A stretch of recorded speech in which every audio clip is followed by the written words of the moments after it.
Coucou les beautiful, j'espère que vous allez bien. Pour cette première vidéo de l'année, on va se retrouver pour une bucket list. Mon année 2019 a été beaucoup remplie et il s'est passé énormément de choses et surtout énormément de choses pas planifiées. Alors pour garder les grandes lignes de cette année 2019, j'ai beaucoup voyagé, je suis allée 2 fois notamment aux États-Unis. Ensuite j'ai testé plein de trucs, donc notamment la coupe énergétique qui est un truc que je voulais tester depuis très longtemps. J'ai fait plein de trucs dont j'ai pas forcément parlé, notamment le projet documentaire, on a tourné pas mal de choses au niveau France. Maintenant le challenge ça va être de bouger à l'étranger avec toute une équipe. Pareil, ça je vous en avais pas parlé mais j'ai fait de l'accompagnement du mentorat de jeunes youtubeurs qui voulaient se lancer sur YouTube, donc ça m'a pris pas mal de temps aussi. J'ai aussi fait de l'accompagnement de personnes qui voulaient se lancer dans la cosmétique naturelle. Alors c'était un accompagnement personnalisé pour pouvoir les aider à passer, à faire la transition en toute simplicité et vraiment trouver des soins qui étaient adaptés à leurs besoins, à leur peau, à leurs cheveux, etc. J'ai lancé les Mystères de Galen qui est ma marque de cosmétiques, ce qui n'est quand même pas rien.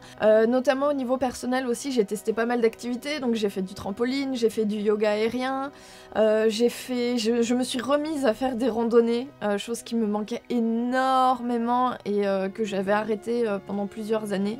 C'était un peu stupide parce que c'est quelque chose qui me fait vraiment du bien au niveau personnel. Ça a été une année qui a été super mouvementée et surtout ça a été une année qui n'était pas planifiée. C'était des opportunités qui se sont présentées, que j'ai saisies. Et bref, du coup, le pourquoi du comment de cette vidéo, c'est parce que pour cette année 2020, j'ai fait une liste de trucs que je veux impérativement faire. Cette année, je suis vraiment hyper ressourcée, je suis vraiment complètement à fond, alors que d'habitude, j'attaque l'année en étant complètement vidée après la période des fêtes de Noël. Là, c'est pas du tout le cas, là, je me sens super bien. Cette année, c'est l'année de tous les possibles, on repart sur une nouvelle décennie, on repart sur des nouvelles bases. Donc pour cette année 2020, j'ai envie de vous faire la liste des 20 choses que j'ai envie de faire. Je vous invite aussi à faire cette liste pour vous de 20 choses, 20 ou plus ou moins, peu importe, comme vous voulez, comme vous le sentez, mais de choses que vous avez envie de faire pour cette année 2020 et de vous lancer des challenges, mais des challenges positifs. On verra à la fin de l'année 2020 les choses que j'aurais réussi à faire ou non. En tout cas, je me suis lancé pas mal de challenges, autant au niveau professionnel qu'au niveau personnel. Alors c'est parti. Je tiens aussi à préciser que ce n'est pas dans un ordre d'importance, de préférence ou de je ne sais pas quoi. J'inscris les choses sur la liste au fur et à mesure de ce qui me passait par la tête, mais il n'y a aucun ordre particulier. La première chose que j'aimerais faire cette année, c'est quelque chose que vous me demandez beaucoup, que j'ai envie de faire et que je n'ai pas fait. Pourquoi? Je ne sais pas. Mais j'ai envie d'écrire un livre. En fait, j'ai envie d'écrire plein de livres. Sur la cosmétique naturelle, bien entendu, pour que vous puissiez avoir les recettes sur papier chez vous, pouvoir les consulter à n'importe quelle heure, du jour ou de la nuit, d'avoir du réseau internet ou pas, avoir de l'électricité ou pas.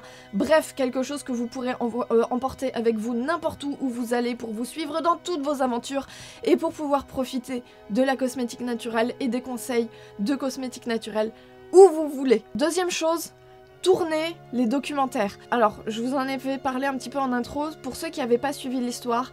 En fait, j'ai envie de faire une série documentaire sur la cosmétique naturelle. L'idée, c'est d'aller voir sur place, dans d'autres pays, voir comment font les gens, et de pouvoir rapporter des recettes et des astuces et des choses dans le monde entier. L'idée, c'est vraiment de tirer un fil qui va nous envoyer au fur et à mesure à plein de recettes différentes. J'ai repéré plein d'endroits, plein de lieux où j'aimerais aller, plein de choses que j'aimerais découvrir. Grosso modo, là, on cherche du financement et après, il n'y aura plus qu'à faire les valises, à charger les caméras et à y aller. Voilà. La première saison, ça se passerait autour du bassin méditerranéen, ce qui inclut le Maghreb, parce que ça fait très longtemps que j'ai envie d'aller au Maghreb et en Afrique du Nord en général, et même en Afrique en général de toute façon. Et je crois d'ailleurs que c'est le 3e point de ma liste, aller au Maghreb. Oui, j'ai envie d'aller au Maghreb. 4e truc, sortir les aventures de la Terre. Ce serait des petits dessins animés, parce que j'aimerais beaucoup faire des dessins animés, dont le personnage principal serait la Terre. Il va lui arriver des petites histoires, alors ce serait vraiment des dessins animés en format très court, mais c'est quelque chose que j'aimerais faire depuis super longtemps, que j'ai commencé mais que je n'ai pas fini, donc là cette année j'aimerais le finir, et j'aimerais surtout pouvoir les mettre en ligne, les diffuser pour vous les montrer. 4e truc, 5e truc, apprendre la... 5e 4, 5... Non 6e truc, apprendre la guitare. J'ai récupéré une guitare. Mais ça c'est pareil, j'ai pas trouvé le temps d'apprendre. Puis j'apprends toute seule alors c'est un peu long. Et bref, on ne sait pas, peut-être que je pourrais me trouver un prof de guitare et passer à la vitesse supérieure. Bref, 7e truc, commencer le russe et l'arabe. Oui, parce que j'aime beaucoup ces deux langues. Le russe, j'ai appris à le lire, mais j'ai pas appris à le parler. L'arabe, j'ai pas appris à le lire et j'ai pas appris à le parler, mais ça fait super longtemps que j'aimerais apprendre ça. Et je veux bien des conseils d'ailleurs si vous avez des méthodes à me recommander pour apprendre l'arabe. C'est une langue qui est très très cool. Pareil pour le russe, mais le russe ça peut attendre un peu. D'abord l'arabe. De toute façon, si je dois aller au Maghreb, je pense que ça me sera plus utile de parler l'arabe que le russe. Au moins de pouvoir dire des trucs de base pour commencer. Après, je me perfectionnerai au fur et à mesure, forcément. 8e truc. Adopter un chien. Ça fait hyper longtemps que je veux un chien. En fait, ouais, je crois que depuis toute petite, j'ai toujours voulu un chien, sauf qu'on n'avait jamais les bonnes conditions, soit on n'avait pas le temps, soit on n'avait pas suffisamment de place, d'espace dans notre vie à lui consacrer, etc., etc. Et en fait, là, c'est le bon moment. J'ai suffisamment de tout ce qu'il faut dans ma vie pour qu'il ait des conditions de vie décentes. Hein, et puis, je veux genre un gros chien en plus. Pure race ou non, je m'en fous complètement. Et je prendrai le chien qui se présentera à ma vie. Le seul truc que je veux, c'est ne pas l'adopter dans un élevage ou une animalerie ou un truc comme ça, parce que je vois pas l'intérêt d'acheter un chien alors qu'on peut en adopter. Sachant que j'ai déjà commencé à chercher et honnêtement, le nombre d'animaux qu'il y a dans les refuges et qui attendent d'avoir une famille, vraiment, ça me brise le cœur. Tout ça pour dire que je cherche un gros chien plein de poils. Et je veux pas forcément un bébé non plus. Je suis tout à fait prête à récupérer un chien adulte. Déjà, ça me pose pas trop de problèmes. Voilà. 9. Déménager. Je me sens plus très bien dans l'appart dans lequel je vis et de toute façon il est trop petit pour que j'aie un chien, donc il faut que je déménage impérativement. Je vais sûrement bouger du côté de la région parisienne. Au niveau travail, etc., j'aurai forcément plus d'opportunités si je bouge en région parisienne. Du coup, je vais sûrement venir du côté de Paris. Allez voir Laetitia à Rio. En numéro 10, Laetitia, le corps, la maison, l'esprit, si tu passes par là, coucou, je te fais plein de gros bisous, tu me manques très très fort, j'ai envie de venir te voir à Rio, ça fait méga longtemps qu'on en parle, ça fait méga longtemps que tu me dis qu'il faut que je vienne, ça fait méga longtemps que je te dis que j'ai envie de venir, donc mon prochain gros voyage, j'ai envie que ce soit Rio, et j'ai envie de venir te voir toi. Si j'y arrive, mais c'est pas dit, j'aimerais bien éviter de prendre l'avion. Le truc c'est que prendre des gros bateaux de croisière, parce que c'est ça l'autre alternative, vraiment. Mais je crois savoir que c'est encore plus polluant que l'avion. Donc il faudrait trouver une alternative qui soit vraiment bonne pour l'environnement. On verra. 11. Participer à une émission de télé. Parce que c'est vraiment chouette de participer aux émissions de télé. J'en avais fait une, si je ne me trompe pas dans les dates, en 2019. Oui, j'ai fait des émissions de télé, mais elles n'ont pas encore été diffusées et je ne sais pas pourquoi. Si je pouvais en faire en 2020, ce serait vraiment cool. À la télé, il y a un public un peu différent et ça permettrait de sensibiliser d'autres personnes à des sujets importants et ça pourrait être quand même vachement cool. Me remettre au jardinage. Alors ça, c'est plutôt d'un point de vue personnel, mais en fait, il y a 2 ans, j'avais commencé à jardiner un petit peu sur mon balcon et tout ça. En 2019, j'avais pas trop eu le temps. Du coup, cette année, j'aimerais beaucoup pouvoir faire des plantes, mais pour ça, il faut que je déménage. En numéro 13, me baigner dans l'océan. Ça paraît débile comme ça, mais me baigner dans la Méditerranée, là où il y a pas pied, j'entends. Ne serait-ce que ça me fait peur. Et me baigner dans l'océan, ce serait vraiment un gros challenge pour moi. D'aller dans un endroit où il n'y a pas pied, même si ça peut paraître un petit peu débile comme challenge. Pour moi, ce serait vraiment un gros challenge. Ce serait vraiment un gros dépassement de mes peurs. Et un gros dépassement de moi-même. Alors ensuite, un truc qui m'enchante pas trop, mais qu'il faut vraiment que je fasse, et ça fait genre 5 ans que je procrastine ce truc, passer mon permis de conduire. Je fais partie de ces gens qui n'aiment pas conduire. Ça me saoule et je trouve que c'est sûrement un des trucs les plus illogiques au monde après l'orthographe et la grammaire française. Donc... passer mon permis de conduire, c'est un truc qu'il faut que je fasse. Je sais que j'en ai besoin. Je me suis retrouvée bloquée dans beaucoup de situations parce que je ne pouvais pas conduire. Et il va falloir que je le fasse. Je vais essayer de le faire en 2020. Ça ne m'enchante pas du tout. 15. Ça c'est Orlan qui m'a donné envie de faire ça. Orlan, si tu passes par là, merci beaucoup. Tu es allé te balader dans une grotte quand tu étais chez moi. J'ai envie de me balader dans des grottes moi aussi et de faire un peu de spéléologie. Non, en vrai, ça fait super longtemps que j'ai envie de faire ça. Je sais pas pourquoi je l'ai pas fait encore. C'est un grand mystère dans ma vie. En fait, il y a plein de trucs que j'ai envie de faire jusqu'à mon voyage à Los Angeles. C'est à ce moment-là vraiment que j'ai cassé ce truc de me dire j'ai envie de faire des trucs, mais je le ferai quand je serai grand. Et en fait, le quand je serai grand, ça arrive, mais dans longtemps, ça nous paraît très lointain. J'ai ce sentiment-là pour beaucoup de choses et c'est extrêmement énervant. Parce qu'en plus, arrivé à un certain moment, j'ai un autre truc qui se met en place, qui vient remplacer ce sentiment-là et qui s'inverse complètement, et c'est trop nul.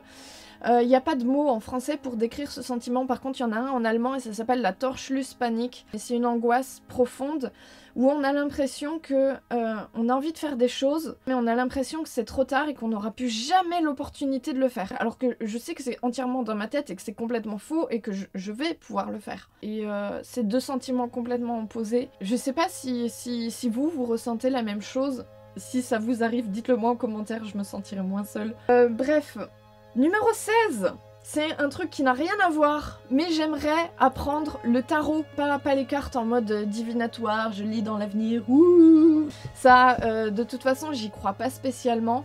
Par contre, faire du tarot en mode guidance, j'ai des amis qui me le font régulièrement, et je trouve ça vraiment passionnant de pouvoir tirer des cartes, et à chaque fois, ça tombe ultra juste. Je me souviens notamment d'un tirage que Carole m'avait fait parce qu'elle fait des séances pop-up sur Instagram de manière assez régulière. Je vous ai mis le lien de ses réseaux sociaux dans la barre d'infos si jamais ça vous intéresse. Ça peut paraître un peu perché et complètement chalala et complètement délirant pour certaines personnes, je le comprends très bien, mais moi c'est quelque chose que je trouve vraiment super cool et qui m'amuse aussi beaucoup et j'aimerais vraiment apprendre à faire ça. 17, j'ai envie de faire un court-métrage. En vrai j'ai envie de faire des films, des courts-métrages et tout un tas de trucs, mais il y en a un précisément qui est dans ma tête, que j'ai commencé à écrire, et en fait il n'y a plus qu'à finir de l'écrire et à le réaliser. Le Yapuka en général c'est la partie la plus difficile. En vérité c'est aussi un peu pour ça que j'avais lancé ma chaîne YouTube aussi, c'est parce que je voulais m'entraîner à faire de la vidéo, pour pouvoir m'entraîner à raconter des histoires, pour pouvoir m'entraîner à faire des courts-métrages, pour pouvoir m'entraîner à faire des films. En vrai, la finalité c'est ça et j'aimerais beaucoup faire des films. 18. Rien à voir avec le court-métrage, mais j'aimerais faire du saut à l'élastique. J'ai envie de continuer cette année 2020 dans cette lancée de découvertes et de nouvelles aventures. Tous les trucs qui sont aériens, qui se passent un peu dans les airs, avec de la hauteur et tout ça, c'est vraiment le truc que j'adore. Donc le saut à l'élastique, y a pas de raison. Y a un truc que j'aimerais faire aussi quand je serai en montagne, c'est du ski de joring. Alors je sais pas si je le prononce bien, mais grosso modo, on met soit des chiens de traîneau, soit un poney. On peut le faire avec un poney. Nous, on est derrière, attachés soit au chien de traîneau, soit au poney, avec des skis sur les pieds. En fait, c'est comme faire du chien de traîneau, mais sans traîneau. Voilà, c'est nous le traîneau, et ça a l'air d'être une activité ultra cool, et ça fait très longtemps que je veux essayer, ça c'est pareil, donc je vais essayer de le faire cette année, soit là cet hiver, soit l'hiver en fin d'année prochaine, le plus tôt ce sera, mieux ce sera. Voilà, toute dernière activité, et là je reconnecte avec un truc que j'ai laissé tomber quand j'étais très petite. En fait, quand j'étais très petite, ma sœur faisait du piano. Et j'ai toujours voulu apprendre le piano, sauf que très petite déjà j'étais très touche à tout et je voulais tout faire, et quand ma sœur faisait du piano, moi je faisais de la sculpture. Sur de l'argile et tout. J'étais dans une famille où on n'avait pas un budget illimité, hein, forcément, mais du coup on devait choisir forcément, et j'ai préféré la sculpture, et pendant ce temps-là ma sœur faisait du piano, et après ma sœur est passée à l'équitation, et du coup je suis passée aussi à l'équitation, parce que l'équitation c'est quand même 10 fois, 1000 fois mieux que la sculpture, à mon sens en tout cas. Déjà à cette époque-là j'aimais et mettre mes mains dans la bouillasse et me tartiner aussi la bouillasse sur la figure. Bon, j'avais 5 ans, hein, mais mon dieu, j'ai 28 ans et les choses n'ont toujours pas changé. Voilà, comme quoi, hein, les gens, on ne change pas. Mais bref, là, maintenant que je suis adulte, que j'ai plus de possibilités, plus d'opportunités, et que je peux décider des choses par moi-même, eh ben, j'aimerais me remettre au piano. Pour ça, il faut que j'aille un piano, déjà. Juste un petit piano, enfin un petit clavier, même un truc électronique où on branche des écouteurs, ce serait bien. Et bah ça c'était la dernière activité que j'aimerais faire en 2020. Ça me fait un emploi du temps déjà bien chargé. Alors il y a des activités qui sont quand même beaucoup plus faciles à faire que d'autres. Et encore une fois, la variante principale qui va déterminer si je pourrai tout faire ou non, ça va être le temps et ma manière de m'organiser, sachant que cette année j'ai une organisation du feu de Dieu. C'est une organisation que j'ai trouvée à Los Angeles. J'étais tout le temps dehors toute la journée et par contre j'ai quand même réussi à boucler pas mal de travail, à faire pas mal de choses. Du coup bref, j'ai gardé cette organisation là. Si vous voulez d'ailleurs, je pourrais vous faire une vidéo sur mon organisation pour que vous voyez un petit peu comment j'arrive à tomber autant de travail en si peu de temps et surtout en économisant 1000 fois plus d'énergie que ce que j'ai fait jusqu'à présent, et ce qui fait que j'ai réussi à dégager beaucoup de temps dans ma vie pour faire des trucs qui me plaisaient vraiment. En ce qui concerne les 20 choses que j'ai envie de faire en 2020, je vous invite vraiment à faire ce genre de liste. Non pas en mode il faut que je me mette la pression et que je me force à les faire et nanana nanana, pas un truc lourd comme ça, hein, mais vraiment y aller avec beaucoup de candeur, beaucoup de joie surtout. Je trouve qu'on manque beaucoup de joie dans notre quotidien et surtout en France. Voilà, mon défi principal c'est de restaurer la joie dans ma vie. Si vous voulez savoir en direct live si j'ai réussi à faire des trucs, je vous partagerai tout sur les réseaux sociaux. Je vous laisse le lien là ou là, je ne sais pas dans quel coin ça va s'afficher. Vous avez aussi le lien direct dans la barre d'infos, donc n'hésitez pas à suivre mes aventures sur les réseaux sociaux. Du coup, pour la suite de l'aventure, et ben, si vous voulez, on se retrouve sur les réseaux sociaux ou la semaine prochaine dans une prochaine vidéo. Je vous fais plein de gros bisous. Je vous dis à très bientôt. Je vous souhaite de tout cœur d'avoir de la joie à nouveau dans votre vie. À bientôt. Prenez soin de vous, bien entendu.